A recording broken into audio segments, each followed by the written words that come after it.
What if I told you that a single, narrow stretch of water holds the entire global economy in its hands? Well, today we're diving into the most critical trade artery on the entire planet. Just look at this number, $3.5 trillion. That is the staggering value of trade that passes through the Strait of Malacca every single year. And to put that into perspective, that's more than a quarter of all goods shipped by sea, all being funneled through a passage that, at its tightest spot, is less than 3 kilometers wide. It's a massive economic superhighway squeezed through a tiny, tiny bottleneck.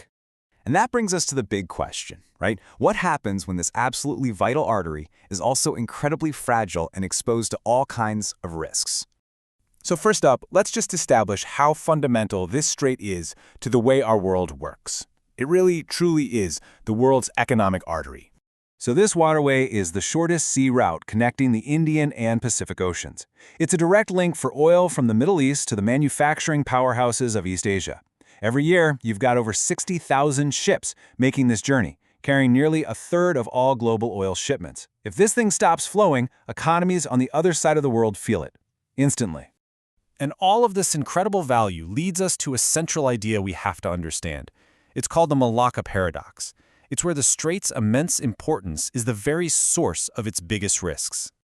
Okay, so here's the paradox in a nutshell. The more ships and the more value that passes through, the richer everyone gets. That's great.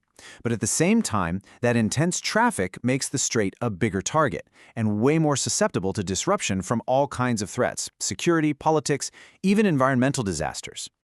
Now, when you think of dangers in the Strait of Malacca, I bet your mind jumps straight to one thing, right? Pirates. But is that stereotype actually accurate? Let's take a look at the data. We all have this image in our heads of violent, swashbuckling pirates hijacking massive ships. But the reality, according to the official data, is, well, it's a lot less dramatic. Most of these incidents are really low-level, opportunistic thefts.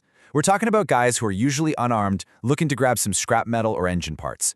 Get this, in about half of all reported incidents, they get away with nothing at all. And hey, don't just take my word for it. The executive director of RECAP, which is the region's official anti-piracy group, said it plainly. Even when the number of incidents goes up, it doesn't mean the threat to trade is actually greater. It's mostly just an increase in minor petty theft. And this chart just brilliantly illustrates how manageable this problem really is. Look at this. In the first half of 2025, incidents were climbing. Then, right here, Indonesian authorities made a few key arrests. And what happened the very next month? The incidents just plummeted by over 90%. It just goes to show you, targeted, effective law enforcement works. So if it's not Hollywood pirates, what are the real risks? Well, they really fall into two major categories. First, environmental. The sheer volume of traffic leads to pollution that's really damaging the marine ecosystem. And second, geopolitical. A strategic fear known as the Malacca Dilemma that keeps military planners in world capitals up at night. So how do you manage all these complex risks? The answer, it turns out, is cooperation. The countries bordering the strait have actually teamed up to keep this vital waterway open and secure. The foundation for all of this is something called the cooperative mechanism. It's a landmark agreement between the three nations that border the strait, Indonesia, Malaysia, and Singapore, to work together on everything from security patrols to environmental protection. Now, this is what's so cool, how this cooperation actually works. It's a smart, three-pronged approach. First, you've got coordinated sea patrols, where each navy guards its own turf, but they all share info. Second, there's the Eyes in the Sky program, using aircraft for surveillance from above. And third, the glue holding it all together is an intelligence exchange group, making sure everyone has the same real-time info. It's a really smart, layered defense system. Okay, so that's the inside story, but there is a massive outside story, and it's driven by the one country that depends on this strait more than almost any other, China, and it's fueling a multi-billion-dollar hunt for a way around it. This is that Malacca dilemma we mentioned. For Beijing, this is a profound strategic vulnerability. We're talking about nearly 80% of its oil imports passing through this one choke point. The absolute nightmare scenario is that in a conflict, a rival power could simply blockade the strait and grind the entire Chinese economy to a halt. So to solve this dilemma, China is pushing a two-part strategy. Part 1, build a powerful blue water navy, one that can operate globally to protect its shipping lanes.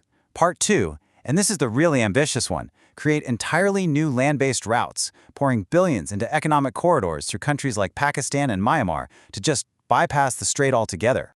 But, and this is a huge but, these massive overland projects are anything but a sure thing. They run through incredibly difficult regions and are just plagued by problems, from political instability and militant attacks to just massive cost overruns. What looks like a simple line on a map is proving to be incredibly complex in reality. So when you boil it all down, what you have is this constant, unending balancing act. Managing the Strait of Malacca isn't a problem you just solve. It's a process you have to manage forever.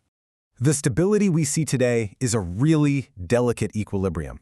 It is a constant negotiation between the demands of global trade, the national security interests of multiple world powers, and the urgent need for environmental protection.